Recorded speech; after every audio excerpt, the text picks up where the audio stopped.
പടിഞ്ഞാറൻ യൂറോപ്പിൻ്റെ ഭാഗമായി വടക്കൻ അറ്റ്ലാന്റിക് സമുദ്രത്തിൽ സ്ഥിതി ചെയ്യുന്ന ദ്വീപ് രാജ്യമാണ് അയർലൻഡ്.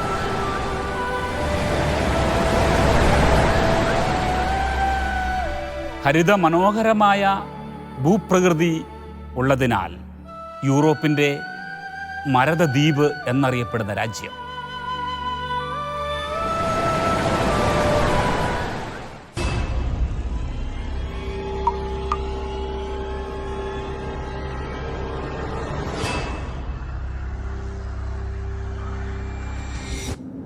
നാലാം നൂറ്റാണ്ട് വരെയും ദുരാചാരങ്ങൾ പിന്തുടർന്ന ഒരു ജനതയായിരുന്നു അവിടെ ഉണ്ടായിരുന്നത്.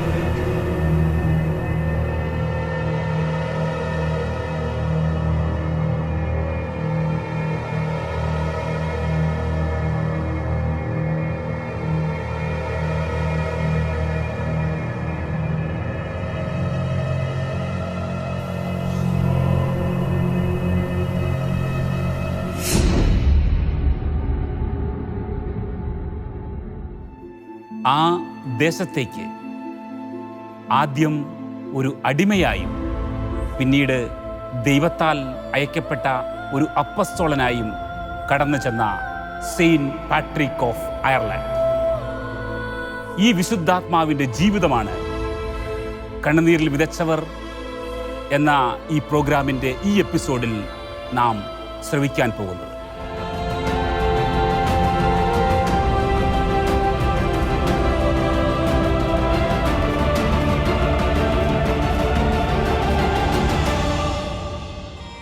വിശുദ്ധ പാട്രിക് AD 387 ബ്രിട്ടനിൽ ഒരു ക്രിസ്ത്യൻ കുടുംബത്തിലാണ് ജനിച്ചത്. അദ്ദേഹത്തിൻ്റെ ബാല്യകാലത്തെക്കുറിച്ചോ മാതാപിതാക്കളെക്കുറിച്ചോ അധികം ചരിത്രരേഖകൾ ലഭ്യമല്ല. എന്നാൽ വളരെ ചെറുപ്പത്തിൽ അദ്ദേഹത്തിൻ്റെ ജീവിതത്തിൽ വളരെ ദൗർഭാഗ്യകരമായ ഒരു സംഭവമുണ്ടായി.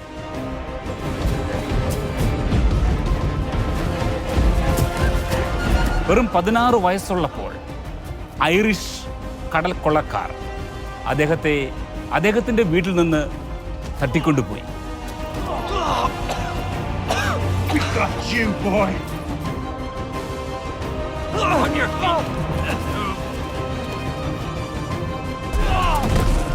അവർ അദ്ദേഹത്തെ അയർലൻഡിലേക്ക് കൊണ്ടുപോയി.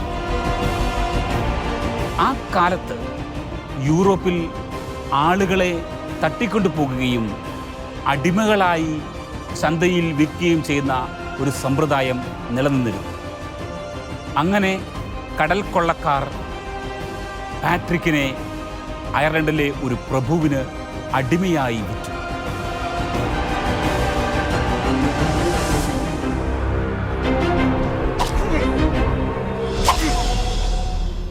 ആ പ്രഭു ദുരാചാരങ്ങളും അനാചാരങ്ങളും പിന്തുടരുന്ന ഒരു വ്യക്തിയായിരുന്നു. അദ്ദേഹത്തിൻ്റെ കുടുംബവും വളരെ പ്രാകൃതമായ മതാചാര അനുഷ്ഠാനങ്ങൾ പിന്തുടരുന്നവരായിരുന്നു. ക്രിസ്തുവിനെയും ക്രിസ്തീയ വിശ്വാസത്തെയും അറിയാമായിരുന്ന പാട്രിക്കിന് ഇതെല്ലാം വളരെ അസഹ്യമായി തോന്നി. ആടുകളെ മേയ്ക്കുവാനായിരുന്നു പാട്രിക്കിനെ അവിടുത്തെ ജോലി. ഇതൊരു വലിയ ആശ്വാസമായിരുന്നു. ആടുകളെ മേയ്ക്കുവാനായി ദൂരദേശങ്ങളിലേക്ക് പോകുമ്പോൾ പാട്രിക്കിന് വളരെയധികം സമയം ലഭിക്കുമായിരുന്നു. ഏകാന്തതയിൽ പാട്രിക്ക് ഒരുപാട് നേരം പ്രാർത്ഥിക്കുകയും ദൈവത്തോട് സംസാരിക്കുകയും ചെയ്തിരുന്നു. പാട്രിക്കിന് ആദ്യമുണ്ടായിരുന്ന മനോവിഷമം ഈ പ്രാർത്ഥനയിലൂടെ വിശുദ്ധൻ മറികടന്നു. എന്നാൽ ഒരു വിദേശ രാജ്യത്തു നിന്ന് വന്ന പാട്രിക്കിനെ തദ്ദേശവാസികൾ സംശയ ദൃഷ്ടിയോടുകൂടിയാണ് കണ്ടിരുന്നത്. അവരാരും അദ്ദേഹത്തോട് അടുത്തു പെരുമാറുവാൻ തയ്യാറായില്ല. പാട്രിക് തൻ്റെ ജോലി വളരെ സന്തോഷത്തോടെ തുടർന്നു പോന്നു. അങ്ങനെ ഒരു ദിവസം പാട്രിക്കിന് ഒരു ദർശനമുണ്ടായി. ആ ദർശനം ദൈവം തന്നതാണെന്നും അത് തൻ്റെ ഭാവിയെക്കുറിച്ചുള്ളതാണെന്നും പാട്രിക് മനസ്സിലാക്കി. ആ ദർശനം ഇപ്രകാരമായിരുന്നു: ഒരു ദിവസം പാട്രിക് കപ്പലിൽ കയറി അദ്ദേഹത്തിൻ്റെ ജന്മനാട്ടിലേക്ക് തിരികെ പോകുന്നതായിട്ടായിരുന്നു ആ സ്വപ്നം. ഈ സ്വപ്നത്തിലുള്ള ദൈവത്തിൻ്റെ സാന്നിധ്യം മനസ്സിലാക്കിയ പാട്രിക് ആ ദിവസം എത്രയും പെട്ടെന്ന് വരണമേ എന്ന് തീക്ഷ്ണമായി പ്രാർത്ഥിക്കുവാൻ തുടങ്ങി. അങ്ങനെ ഇരിക്കെ ഒരു ദിവസം കടൽ തീരത്ത് ഒരു കപ്പൽ നങ്കൂരമിട്ടിരിക്കുന്നതായി പാട്രിക്കിൻ്റെ ദൃഷ്ടിയിൽപ്പെട്ടു. അവൻ വളരെ സന്തോഷത്തോടുകൂടി ആ കപ്പലിൻ്റെ അടുത്തേക്ക് ചെന്നു. അപ്പോൾ കപ്പിത്താണെന്ന് തോന്നിക്കുന്ന ഒരാൾ ഏതാനും പേരോടുകൂടി അവൻ്റെ അടുക്കിലേക്ക് വന്നു. യഥാർത്ഥത്തിൽ അവർ ദിശ തെറ്റി ആ തുറമുഖത്ത് അടിഞ്ഞവരായിരുന്നു. നീണ്ട 28 ദിവസത്തെ യാത്രയ്ക്ക് ശേഷം ഭക്ഷണം ഒന്നുമില്ലാതെ അവർക്ക് നന്നായി വിശക്കുന്നുണ്ടായിരുന്നു. പാട്രിക്കിന് അവരെ സഹായിക്കണമെന്ന് അതിയായ ആഗ്രഹമുണ്ടായിരുന്നു. എന്നാൽ അവൻ്റെ പക്കൽ ഒന്നുമില്ലായിരുന്നു. അവൻ അവരോട് ഇപ്രകാരം പറഞ്ഞു: ഒരുപക്ഷേ മലമ്പ്രദേശത്തേക്ക് പോയാൽ നിങ്ങൾക്ക് കാട്ടുപന്നികളെ കിട്ടുവാൻ സാധ്യതയുണ്ട്. എന്നാൽ ഒരല്പം പരിഹാസത്തോടു കൂടിയാണ് കപ്പിത്താനും കൂട്ടരും ഈ ഉപദേശത്തെ കേട്ടത്. കാരണം അവർ ആ പ്രദേശമെല്ലാം അരിച്ചു പിറക്കിയിരുന്നു. എന്നാൽ പാട്രിക്കിൻ്റെ വിശ്വാസം അവനിലൂടെ പ്രവർത്തിക്കാൻ ആരംഭിച്ചിരുന്നു.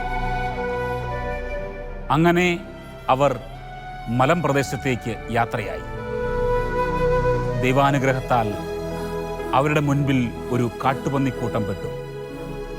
കപ്പിത്താനും കൂട്ടരും അവറ്റകളെ വേട്ടയാടി പിടിച്ച് ഭക്ഷിച്ച് തൃപ്തരായി. അങ്ങനെ മെല്ലെ മെല്ലെ കപ്പിത്താന് പാട്രിക്കിനെ ഇഷ്ടമായി. കപ്പിത്താൻ പാട്രിക്കിനോട് തുറന്ന് സംസാരിക്കാൻ ആരംഭിച്ചു. അവൻ്റെ സംസാരവും പെരുമാറ്റവും കണ്ടപ്പോൾ അവനൊരു ഉന്നത കുലജാതനാണെന്ന് കപ്പിത്താൻ മനസ്സിലായി. പാട്രിക് തൻ്റെ ജീവിതകഥ കപ്പിത്താനോട് വിവരിച്ചു. താൻ അടിമയായി പിടിക്കപ്പെട്ട് ഇവിടെ എത്തിയതാണെന്നും തന്നെ കടൽ കൊള്ളക്കാർ വിറ്റതാണെന്നും എന്നുള്ള സത്യം അവൻ തുറന്നു പറഞ്ഞു. ഇത് കേട്ടപ്പോൾ കപ്പിത്താനും കൂട്ടരും തിരികെ കപ്പൽ പോകുമ്പോൾ അവനെയും കൊണ്ടുപോകാമെന്ന് ഏറ്റു. പിറ്റേ ദിവസം ആടിനെ മേയ്ക്കാൻ വന്ന പാട്രിക് അവരോടൊപ്പം ആ കപ്പലിൽ കയറി. നീണ്ട 3 ദിവസത്തെ യാത്രയ്ക്ക് ശേഷം അവൻ അവൻ്റെ ജന്മനാടായ ബ്രിട്ടനിൽ തിരിച്ചെത്തി. അവനെ കണ്ടു കഴിഞ്ഞപ്പോൾ അവൻ്റെ വിയോഗത്തിൽ വേദനിച്ചിരുന്ന മാതാപിതാക്കൾക്കും മറ്റുള്ള കുടുംബാംഗങ്ങൾക്കും വളരെ സന്തോഷമായി.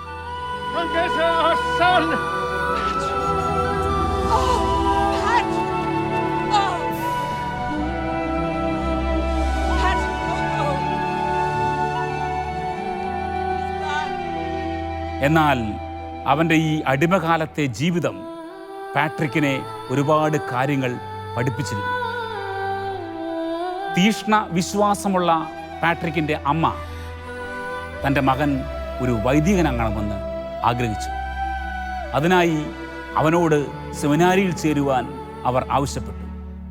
അങ്ങനെ അമ്മയുടെ ആഗ്രഹപ്രകാരവും ദൈവത്തിൻ്റെ പ്രേരണപ്രകാരവും സെമിനാരിയിൽ ചേർന്ന പാട്രിക് വളരെ വേഗം വൈദിക പഠനം പൂർത്തിയാക്കി കുറച്ച് സമയം കൊണ്ട് തന്നെ ഒരു തീക്ഷ്ണതയുള്ള വൈദികനായി അറിയപ്പെട്ടു.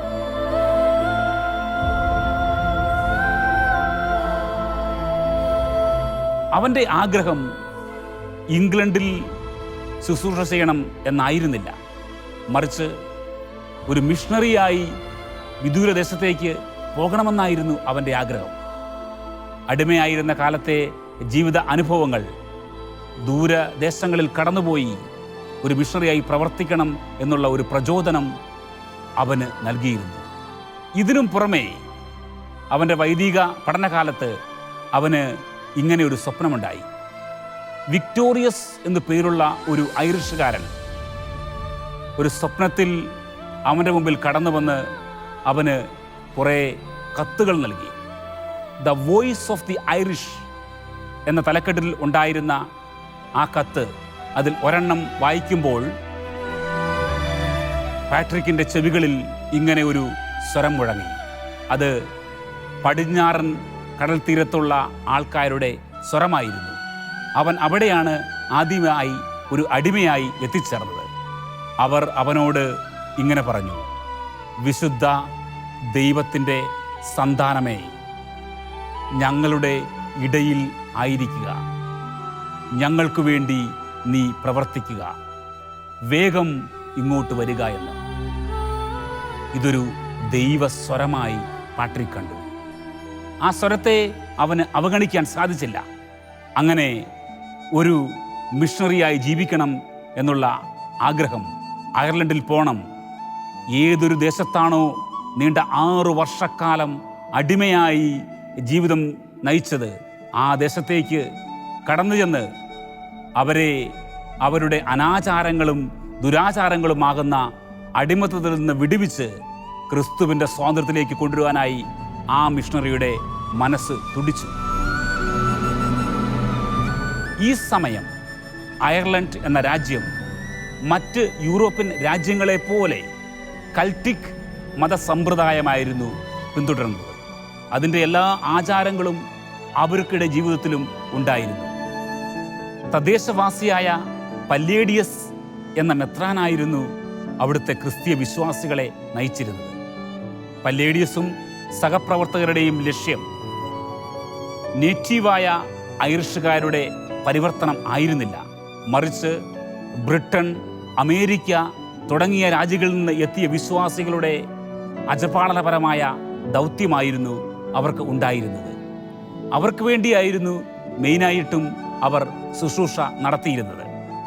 അത് കാരണം അവരുടെ പള്ളികളെല്ലാം രാജകൊട്ടാരങ്ങളോട് ചേർന്നായിരുന്നു. തെക്ക് ഭാഗത്തെ ഈ പ്രവർത്തനം വളരെ പരിമിതമായിരുന്നു. എന്നാൽ പടിഞ്ഞാറൻ ഭാഗത്തുള്ള കടൽ തീരവും മലമ്പ്രദേശവും അവർ തീരെ പരിഗണിച്ചേയില്ല. പാട്രിക് ആഗ്രഹിച്ചത് ഈ കടൽ തീരത്തും മലമ്പ്രദേശത്തും പോയി സാധാരണക്കാരായ തദ്ദേശവാസികളെ, അധികമൊന്നും സമ്പന്നരല്ലാത്ത പാവപ്പെട്ടവരെ ക്രിസ്തുവിന് വേണ്ടി നേടുവാനാണ്. ഈ രാജ്യത്തെ ജനങ്ങളുടെ വിശ്വാസത്തെക്കുറിച്ച് ഒരു വളരെ വ്യക്തമായ ചിത്രം സഭാ നേതൃത്വത്തിന് കൊടുക്കുവാൻ വിശുദ്ധ പാട്രിക്കിന് സാധിച്ചു. അങ്ങനെ AD 431 സെലസ്റ്റൈൻ പോപ്പ് പാട്രിക്കിനെ അയർലൻഡിൻ്റെ മിഷണറിയായി അയച്ചു. വെറുമൊരു പുരോഹിതനായിട്ടല്ല, മറിച്ചൊരു ബിഷപ്പായിട്ടാണ് പിതാവ് പാട്രിക്കിനെ അങ്ങോട്ട് അയച്ചത്. തൻ്റെ ഈ മടങ്ങിവരവിനെക്കുറിച്ച് വളരെ വ്യക്തമായ ഒരു ബോധ്യം വിശുദ്ധ പാട്രിക്കിന് ഉണ്ടായിരുന്നു. തൻ്റെ ദൗത്യത്തിൽ മാത്രമായിരുന്നു അദ്ദേഹത്തിൻ്റെ ശ്രദ്ധ. അദ്ദേഹത്തിൻ്റെ ജീവിതം കാണുമ്പോൾ നമുക്ക് ഒരു കാര്യം മനസ്സിലാകും: ഒരു മിഷണറി ആരായിരിക്കണം, എങ്ങനെയായിരിക്കണം. അതുപോലെ തന്നെ ഒരു യഥാർത്ഥ മിഷണറിക്ക് ലോകത്തെ എങ്ങനെ മാറ്റിമറിക്കാൻ സാധിക്കുമെന്നും വിശുദ്ധ പാട്രിക്കിൻ്റെ ജീവിതം നമുക്ക് വളരെ വ്യക്തമായി പറഞ്ഞു തരുന്നുണ്ട്. ഒരു വിദേശ രാജ്യക്കാരനായ പാട്രിക്കിൻ്റെ മിഷൻ പ്രവർത്തനങ്ങൾ അത്രയൊന്നും സുഗമമായിരുന്നില്ല. അവിടെ തദ്ദേശീയരായ പുരോഹിതനും മെത്രാനും അവർ തമ്മിൽ ചെറിയ ചെറിയ അഭിപ്രായ ഭിന്നതകൾ ഉണ്ടായിരുന്നു. തദ്ദേശീയരായ മെത്രാൻ്റെയും പുരോഹിതരുടെയും ശ്രദ്ധ മുഴുവനും രാജ കുടുംബങ്ങളുമായി ബന്ധപ്പെട്ട സമ്പന്നർക്ക് വേണ്ടിയായിരുന്നു. എന്നാൽ വിശുദ്ധ പാട്രിക് ഇതിൽ നിന്നും വിഭിന്നമായി മലമ്പ്രദേശത്തെയും കടൽ തീരത്തെയും ഉള്ള സാധാരണക്കാരായ ജനങ്ങളുടെ വിശ്വാസ ജീവിതത്തിൽ ശ്രദ്ധ വെച്ചു. ഇതുമൂലം അവർ തമ്മിൽ പല അഭിപ്രായ വ്യത്യാസങ്ങളും ഉണ്ടായി. പരസ്യമായും രഹസ്യമായും പലരും പാട്രിക്കിന് എതിരെ തിരിഞ്ഞു. അവർ ഇങ്ങനെ ഭയപ്പെട്ടു: തദ്ദേശവാസികളായ ഇവർ വിശ്വാസം സ്വീകരിച്ച് ക്രിസ്ത്യാനികളായി തീർന്നാൽ അവർ ഒരു വലിയ ശക്തിയായി മാറും. ഇത് അവിടേക്ക് കടന്നു വന്നിട്ടുള്ളവർക്ക്, മറ്റു രാജ്യക്കാർക്ക് വലിയൊരു ഭീഷണിയായി മാറും. ഇങ്ങനെ സമ്പന്നരായ വ്യക്തികളും ഉന്നത കുലജാതരും പാട്രിക്കിൻ്റെ പ്രവർത്തനത്തെ വെറുത്തു തുടങ്ങി. എന്നാൽ ഇതൊന്നും കാര്യമാക്കാതെ പാട്രിക് തൻ്റെ പ്രവർത്തനം തുടർന്നുകൊണ്ടേയിരുന്നു.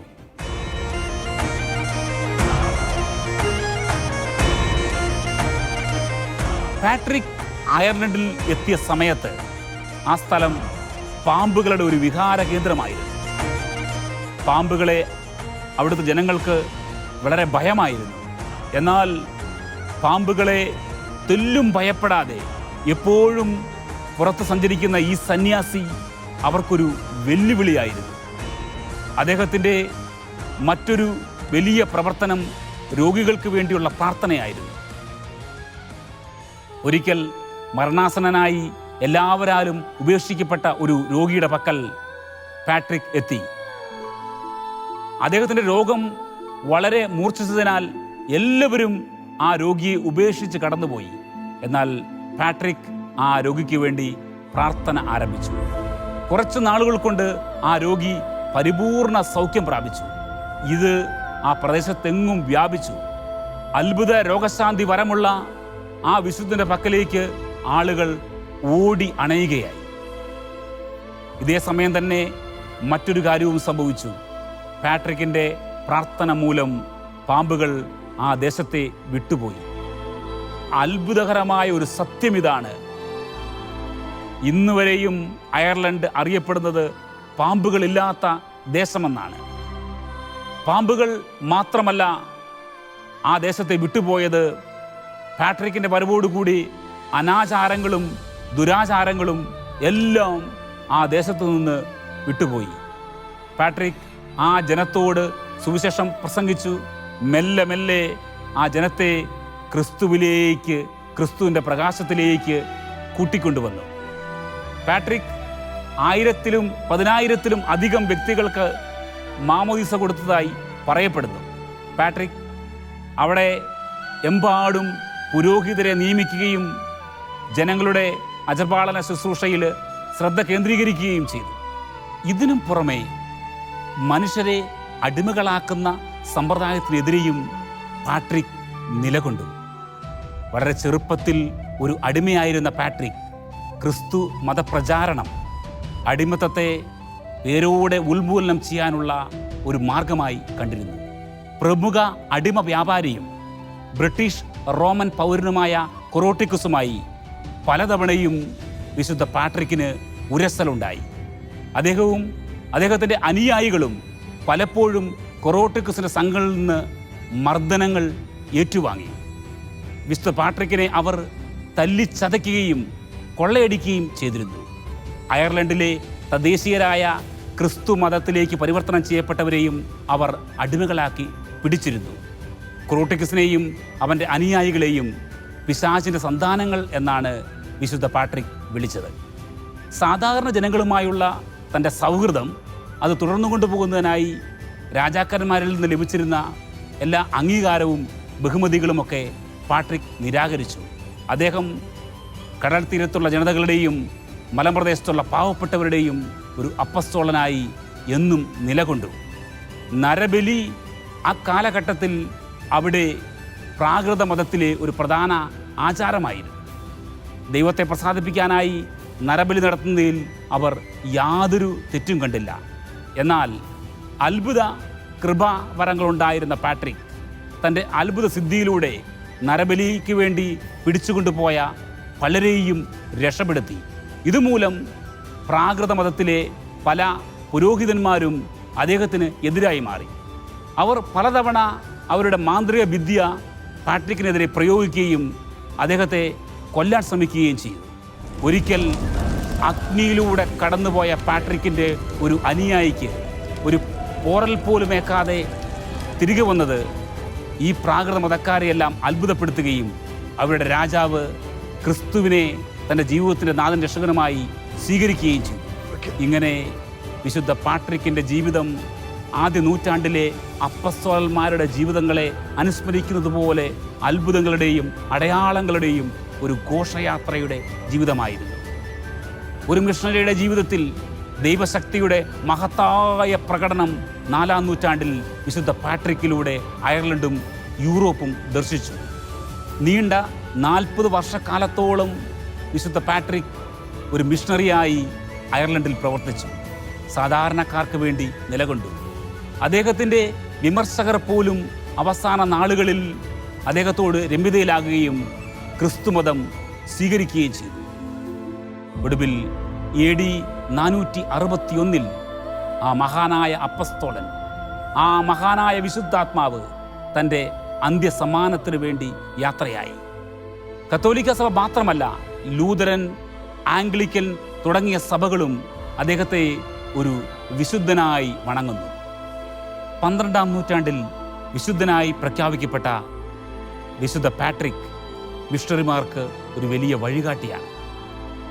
ക്രിസ്തുവിനെ അറിയാത്ത, സുവിശേഷം ശ്രവിക്കാത്ത ജനലക്ഷങ്ങൾ ഉള്ള ഈ ലോകത്ത് ഈ വിശുദ്ധാത്മാവിൻ്റെ ജീവിതം നമ്മുടെ ജീവിതങ്ങളെ ക്രിസ്തുവിനായി സമർപ്പിക്കുവാൻ, നമ്മുടെ സുഖസൗകര്യങ്ങൾ മാറ്റിവെച്ചുകൊണ്ട് ക്രിസ്തുവിന് വേണ്ടി, അവൻ്റെ സുവിശേഷത്തിന് വേണ്ടി അന്ധകാരത്തിൽ കഴിയുന്ന ജനത്തെ പ്രകാശത്തിലേക്ക് ആനയിക്കാനായി നമ്മെ ആഹ്വാനം ചെയ്യും. നമ്മുടെ മേൽ യേശുക്രിസ്തു പകർന്ന മിഷണറി അഭിഷേകം കത്തിജ്വലിക്കട്ടെ. വരും നാളുകളിൽ ക്രിസ്തുവിൻ്റെ വയലുകളിൽ പ്രവർത്തിക്കാനായി അനവധി വ്യക്തികളെ ദൈവത്തിൻ്റെ പരിശുദ്ധാത്മാവ് ഉണർത്തട്ടെ. അടുത്ത എപ്പിസോഡിൽ യേശുവിന് വേണ്ടി തൻ്റെ ജീവിതത്തെ മാറ്റിവെച്ച മറ്റൊരു മിഷണറിയെ പരിചയപ്പെടാം.